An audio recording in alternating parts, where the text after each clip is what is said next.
வணிகமும் கணக்கிட்டு தெரியும். இது உங்களுக்கு பேப்பர் செட்டாகும் போது தெரியும்.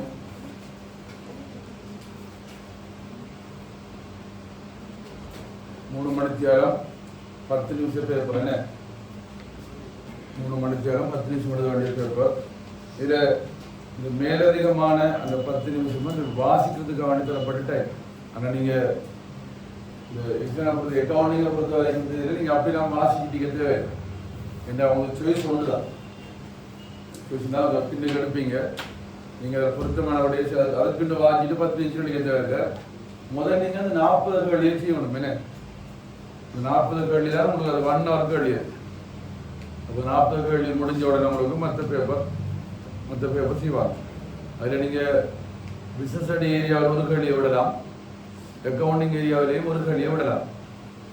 அடுத்தது இப்போ இதில் உங்களுக்கு இந்த பேப்பரை பொறுத்த வரைக்கும் 60 விதமான கேள்வி அக்கௌண்டிங்லேருந்து வரும். கணக்கீட்டிலிருந்து 60 விதமான வினாக்கள் எடுப்பாங்க. அந்த 40 விதமான வினாக்கள் தான் வணிக கல்விட்ட பாடத்திலிருந்து வரும். அதாவது தியரி சம்பந்தப்பட்ட விடை. அப்போ உங்களுடைய ஏ எடுக்கிற விடயம் தங்கிரிக்கும் அக்கௌண்டிங்கில். சரியா? பிஸ்னஸ் எப்படி நீங்கள் செய்யலாம், பாடமாக்கிலாம் வச்சுருப்பீங்க. அக்கௌண்டிங் அப்படி பாடமாக்கி செய்கிற பாடம் இல்லை.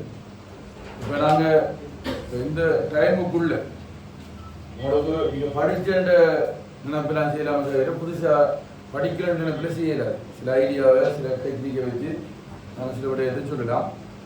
ரைட். இந்த அக்கௌண்டிங்கில் மிக முக்கியமான விடயம் 5 விடயங்கள் உங்களுக்கு லேசாக விளங்கிட்டுண்டா கணக்குகளே சரி. அதாவது சொத்துக்கள், பொறுப்புகள், உரிமையாண்மை, வருமானம், செலவு. சொத்துக்கள், பொறுப்புகள், உரிமையாண்மை, வருமானம், செலவு. இதில் உதாரணங்கள், இந்த ஒவ்வொன்று உதாரணங்கள் என்னங்கிறது உங்களுக்கு தெரிஞ்சிருக்கணும். அது சொத்து 2 வகை, நடைமுறை அல்லா சொத்து, நடைமுறை சொத்து. பொறுப்பு 2 வகை, நடைமுறை அல்லா பொறுப்பு, நடைமுறை பொறுப்பு. இப்போ சொத்துங்கிறது வரவிலக்கணங்கள் வைப்பாங்க. சில நேரங்களில் வைப்பாங்க, பார்ட் 1லையும் கேட்கலாம். இப்போ சொத்துற வரவிலக்கணம்ங்கிறது அந்த 2 ஒன்று நீங்கள் ஓரளவு படித்த ஒரு வரவிலக்கணம் விரிக்கி, அதே நேரங்களில் புது வரவிலக்கணம் ஒன்று விரிக்கி. இப்போ பழைய வரவிலக்கணம் என்ன, கடந்த கால நிகழ்வினால் கொடுக்கல் வாங்கல் நிகழ்வினால் நிறுவனத்தால் கட்டுப்படுத்தப்படுகின்ற எதிர்கால பொருளாதார வளம் சொல்லுவாங்க. அதனால் அந்த வரவிலக்கணம். இப்போ அதில் புதிய வரவிலக்கணம் வருது. கடந்த கால நிகழ்வினால் ஏற்பட்டு நிறுவனத்தால் கட்டுப்படுத்தப்படுகின்ற நிகழ்கால பொருளாதார வளம் மாற்றிருக்காங்க. அதில் வரவிலக்கணத்தை புதுசாக மாற்றிருக்காங்க. ஆனால் நீங்கள் ஓரளவு பொறுத்த வரைக்கும் நீங்கள் பழசையும் எழுதலாம். ஏன்னா எதிர்காலங்கிறது என்ன நிச்சயமற்றது. ஒரு சொத்தை நீங்கள் வாங்கினீங்கன்னா நீங்கள் எப்போ வாங்கினீங்களோ அந்த ஆண்டிலிருந்து அது நன்மையை தந்து ஒன்றிக்கும். அப்போ நீங்கள் ஓரளவு படிச்சது எழுதலாம். சரியா? இந்த சொத்து 1 இயருக்கு மேலே இருக்கும்னா என்ன, ஒரு வருஷத்துக்கு மேலே இருக்கும்னா நடைமுறை அல்லா சொத்து. ஒரு வருஷத்துக்கு உள்ள உங்களுக்கு நன்மையை தரும்னா நடைமுறை சொத்து. அப்போ நடைமுறை அல்லா சொத்து நாங்கள் என்ன சொல்லலாம், காணி, கட்டிடம், பொறியியந்திரங்கள், வாகனங்கள், தளபாடங்கள், உபகரணங்கள் வரும். நடைமுறை சொத்துனா வருஷத்துக்கு உட்பட்டது. இருப்பு, விற்கிற பொருள், விற்று தர வேண்டிய கடன்பட்டோர், பெற வேண்டியவைகள், காசு, வங்கி எல்லாம் வரும். சில்லறை காசும் வரும். சில்லறை காசு நடைமுறை சொத்து தானே. சில்லறை காசு படிச்சிருப்பீங்க. அது சில்லறை காசு. ரைட். அடுத்த பொறுப்புங்கிறது என்ன, கடந்த கால கொடுக்கல் வாங்க நிகழ்வாள உருவான கொடுக்க வேண்டியவைகளை பொறுப்புன்னு சொல்லுவீங்க. கொடுக்க வேண்டிய கடப்பாடுகள். ஆனால் கொடுக்க வேண்டிய கடப்பாடுகள், கடந்த கால கொடுக்கல் வாங்க நிகழ்வால கொடுக்க வேண்டிய கடப்பாடுகள். கடப்பாடுன்னா என்ன, கடன் வாங்கினா திரும்ப என்ன கொடுக்கணும். அது புதிய வழக்கணும் கடந்த கால நிகழ்வின் விளைவாக ஏற்பட்ட பொருளாதார வளங்களை மாற்றக்கூடிய நிகழ்கால கடப்பாடுன்னு சொல்றது. பொருளாதார வளங்களை மாற்றக்கூடிய கடன் வாங்கின உடனேயும் சொத்து கூடும், கடனை கொடுத்த உடனேயும் சொத்து குறையும். அப்படி கூடி குறைவதை தான் சொல்றது பொருளாதார வளங்களை மாற்றுவதற்கான சொல்றது. சரியா? அது நீங்க படிச்சது எழுதலாம், பூர்வ பத்தி கேட்கலாம். அடுத்த உரிமையாண்மை. உரிமையாண்மைங்கிற பொறுப்புல 2 இருக்கு, நடைமுறை அல்லா பொறுப்பு, நடைமுறை பொறுப்பு. நடைமுறை அல்லா பொறுப்பு 2 தான் தேவை. வங்கி கடன், 2 கால கடன், எதுவும் இல்லை. வங்கி கடன், நீண்ட கால கடன். இந்த ரெண்டுல ஒன்று தான் உங்களுக்கு வரும். ஒரு எந்த நீண்ட வீட்டு கடன் நம்ம படிச்சாங்க அப்படி நம்ம இல்லை. வங்கி கடன், நீண்ட கால கடன், அவ்வளோதான். ஒரு எந்த நடைமுறை எல்லா பொறுப்பும் உங்களுக்கு தேவை. வீட்டு கடன் சொல்லுவாங்க தேவை. நடைமுறை பொறுப்புண்டா என்ன? இந்த ரெண்டும் தவிர, இந்த வங்கி கடன் நீண்ட கால கடன் தவிர கொடுக்க வேண்டிய எல்லாமே என்ன? நடைமுறை பொறுப்பு. கடன் கொடுத்தோர் 200 பேருக்கு வியாபாரம் கொடுக்குமைன்னு சொல்லுவாங்க. அடுத்து வங்கி மேலதிக பற்று, பேங்கில் இருக்கிற பணத்தை விட அதிகமாக எடுத்தீங்கன்னா வங்கி மேலதிக பற்று. அடுத்து கொடுக்க வேண்டியவைகள், முற்பணமாக பெற்றவைகள், அடுத்த மாதத்துக்குரியது இந்த மாதம் பொருள் நடைமுறை பொறுப்பில் வரும். அடுத்து என்ன? உரிமையானது. மொத்த சொத்துக்கள் இருந்து அனைத்து பொறுப்புகளையும் கழித்துவேன் எஞ்சுகின்ற தொகை. மொத்த சொத்துக்கள் இருந்து அனைத்து பொறுப்பையும் கழிச்சதுக்கு பிறகு எஞ்சுகின்றது தான் உரிமையானது. உங்களோட மொத்த சொத்துக்கு ஒரு 10 லட்சம், பொறுப்பிற்கு ஒரு 3 லட்சம். அப்போ மொத்த சொத்துல இருந்து அந்த 3 லட்சம் ரூபாய் கழிச்ச பிறகு எவ்வளோ எஞ்சும்? எஞ்சினா மிஞ்சுத எவ்வளோ? அந்த 7 லட்சம் தான் உங்களோட உரிமையானது. ரைட். நீங்க செய்யற மொத்த சொத்துல அந்த மொத்த பொறுப்பு கழிக்க வருகின்ற மிகுதி உரிமையாண்மை சொல்லுவோம். அதுக்குள்ள என்ன வரும்? உரிமையாண்மைக்கு வார விடயம் மூலதனம் வரும், மேலதிக மூலதனம் வரும், லாப நட்டம் வரும், பற்று வரும். இந்த 4 தான் உரிமையாண்மை. அடுத்த வருமானங்கள். வருமானம் என்ன? நாங்கள் உழைக்கின்ற உழைப்புகளாக இருக்கும். என்ன எங்களுக்கு கிடைக்கின்ற உழைப்புகளாக வருமானம் இருக்கும். அது வருடங்கள் நமக்கு தேவையில்லை. வருமானங்கள். வருமானத்துக்கு என்ன உதாரணம் சொல்லலாம்? உதாரணம் சொல்லுங்க. விற்பனை வருமானம், வாடகை வருமானம், வட்டி வருமானம், பெற்ற வழி வருமானம், சரகு வருமானம் எல்லாம் வரும். நிலையான வைப்பு வட்டியும் ஒரு வருமானம் தானா? நிலையான வைப்பு வட்டி ஒரு பெற்ற வட்டி தானே. நிலையான வைப்பு வட்டி வட்டி வருமானம் மறந்துடாது. செலவு எடுத்து. அடுத்த என்ன? செலவுகள். செலவுகள் நிறுவனங்களால் மேற்கொள்ளுகின்ற வருமானத்தை உழைக்கிறதுக்காக செய்கிற கொடுப்பனவு தான் செலவு அறிக்கை. செலவுகள். அந்த செலவை நீங்க 4ஆ பிரிச்சு படிச்சிருப்பீங்க. என்ன? ஒன்று விற்பனை விநியோக செலவு, விநியோக செலவு, நிலைய நிர்வாக செலவு, நிர்வாக செலவுன்னு சொல்லலாம். ஏனைய செலவு, நிதி செலவு.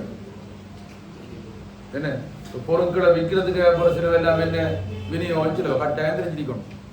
பொருட்களை விற்கிறதுக்காக போற செலவெல்லாம், விற்பனை அதிகரிப்பதற்காக போற செலவெல்லாம் விநியோக செலவு.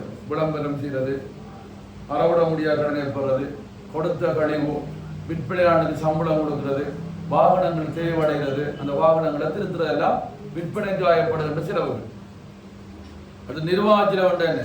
நிறுவனத்தை முகாமை செய்யறதுக்கு ஏற்படுற செலவு தான் நிர்வாக செலவுகள். வாடகை, மின்சாரம், காப்புறுதி, தொலைபேசி, எழுதுகருவி செலவு, கட்டடங்கள் செய்கிற, பொறியியந்திரங்கள் செய்கிற, தளவாடங்கள் செய்கிற, உபகரணங்கள் செய்கிற, அதை திருத்துறது, அலுவலக செலவுகள் எல்லாம் என்ன வரைக்கும்?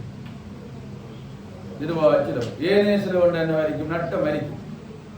நன்கொடை, நன்கொடை, நட்டு அனைவரும் நன்கொடை தான் வாரது. அன்பளிப்புகள், நன்கொடைகள் எல்லாம் ஏனைய செலவு வரும். பிரிச்சனிகள் ஒன்றும் ஏனைய செலவு உண்டு.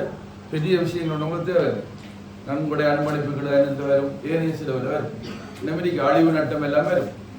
அதெல்லாம் கூட உங்களுக்கு வலிவு நட்டம் எல்லாம் பிரிச்சா வர மாட்டேன். சரியா? அடுத்த நிதி செலவு. நிதி செலவு என்ன? வங்கி செலவும் வட்டி செலவு. வங்கி செலவுகளும் வட்டி செலவுகள். வங்கி கட்டணம் வர வங்கி, வங்கி மேலே பற்றி வட்டி ஆறுவது, வங்கி கட்டணம் ஆறுவது, வங்கி வங்கி வங்கி கடன் வட்டி, வங்கி கடன் வட்டி, வங்கி மேலே வட்டி செலவு எல்லாம் வரும். அதே மாதிரி வங்கி கட்டணம் வரும், வங்கி தரவு வரும், செக் புத்தகம் இருக்கிற ஆசிரியர் புத்தக கட்டணம் எல்லாம் வரும். இவ்வளவுதான் இந்த அக்கௌண்ட்ங்கிற பேஸ். இதுல இந்த உதாரணங்கள் முக்கியம். சொத்தெல்லாம் பேரட்டு கணக்கில் ஒவ்வொரு கொடுக்கல் வாங்கலின் வரவு செலவு எழுதுதான் என்ன பேரடு. வணிக நிறுவனங்கள் இடம்பெற ஒவ்வொரு கொடுக்கல் வாங்கலும் வரவு செலவு அடிப்படையில் பதியப்படும்.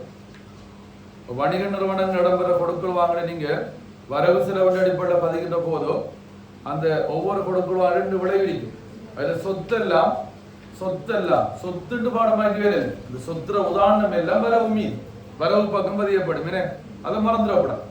சொத்தெல்லாம் வரவு மீது. ஏன் சொத்தெல்லாம் வரவு பக்கம் பதியப்படும்? அந்த சொத்தை உங்களுக்கு நன்மைகள் கிடைக்கிறது. பொறுப்புண்டா என்ன? நீங்க கொடுக்கணும். கொடுத்த உங்களோட நிதி காசு வெளியே வரும். நிதி பணம் அதில் பொறுப்பு எல்லாம் செலவு பக்கம் பதியப்படும். பொறுப்புண்டு நீங்க ஒன்று மதிச்சீங்கன்னா அது செலவு மீன். உரிமையாண்மைங்கிற என்ன? அது நிறுவனம் உரிமையாளருக்கு நிறுவனம் அந்த உரிமையாண்மையை கொடுக்கணுமா அதை அவர் எடுப்பார். உரிமையாண்மைங்கிறது என்ன? உரிமை எழுதப்படாதா? நீங்க எழுதப்பட உரிமை எழுதாது. உரிமையாண்மை தான் சொல்லணும். உரிமைன்னு சொல்லப்படாது. உரிமையோட இங்கிலீஷ் என்ன? இங்கிலீஷ் படிச்சாக்கள் தான் என்ன? உரிமையோட இங்கிலீஷ் ரைட்ஸ், உரிமையானோட இங்கிலீஷ் ஈக்விட்டி. ஈக்விட்டிங்கிற உரிமையாண்மை. அப்ப நீங்க ஒரு ஈக்விட்டிய ரைட்ஸ் சொல்லி அப்ப நீங்க உரிமைன்னு சொல்லு. உரிமைன்னு சொன்னா கொலை போடுவாங்க. உரிமையாண்மைன்னு சொல்லணும். ஈக்விட்டி அந்த உரிமையாண்மையை உரிமையாளர் அவர் தேவைப்பட்ட எடுப்பார். அவர் போட்ட ராசியான அவர் தேவைப்பட்ட எடுப்பார். அப்ப உரிமையாண்மை எல்லாம் அவர் எடுக்கும் போது என்ன நிதி வெளிவரும். அதாவது உரிமையாண்மை செலவு மீன். வருமானம் உரிமையாண்மையை கூட்டும். என்ற வருமானம் உழைக்க லாபம் கூடும் தானே. லாபம் யாருக்குரியது? உரிமையாளருக்குரிய. அப்ப உரிமையாண்மை வருமானம் உரிமையாண்மையை கூட்டும். அதாவது உரிமையாண்மை செலவு மீது. உரிமையாண்மை செலவு மீதுங்கிறதா வருமானம் உரிமையாண்மையை கூட்டுறதால வருமானம் எல்லாம் செலவு மீது. அதே பக்கம் செலவு உரிமையாண்மையை குறைக்கிறதால செலவால உரிமையாண்மை குறையும். உரிமையாண்மை செலவு மீது. செலவால உரிமையாண்மை குறைகிறதுல என்ன வரைக்கும் செலவு வரவு மீது. சொத்துண்டா வரவு பக்கம் பதியப்படும். பொறுப்புண்டா செலவு பக்கம் பதியப்படும். உரிமையாண்மைண்டா செலவு பக்கம் பதியப்படும். வருமானம் உண்டா செலவு பக்கம் பதியப்படும். செலவுகள் வரவு பக்கம் பதியப்படும். இதை மறந்துடப்படாது. இந்த பேஸ் முக்கியம். இந்த அநேகமா உங்களோட பாட்பான்களில் எப்படி ஒரு 3-4 களி இரட்டை பதிவு கட்டு வரும். வரவு செலவு கட்டு போடுவாங்க. எப்படி ஒரு இரட்டை பதிவு கட்டினாங்க. அந்த இரட்டை பதிவு தெரிஞ்சதை அக்கௌண்டிங் விளங்கிருக்கின்ற அர்த்தம். இரட்டை பதிவு வழங்குற அக்கௌண்டிங்ல பிரச்சனை. இரட்டை பதிவு அக்கௌண்டிங் டபுள் என்ட்ரி. ஒவ்வொரு பொருட்கள் வாங்கலுக்கும் 2 விளைவு இருக்கு. அந்த 2 விளைவு ஒன்று கொண்டு என்ன வரைக்கும் சமன் இருக்கு. ஒவ்வொரு பொருட்கள் வாங்கினது 2 விளைவு இருக்கு. பாருங்க, மூலதனம் மட்டும் என்ன சொல்லுவீங்க? காசு மூலதனம் சொல்லுவீங்க. அப்ப 2 ஒன்று கொண்டு என்ன வரைக்கும் சமனாக இருக்கு. வங்கியில கடன் பெற்ற என்ன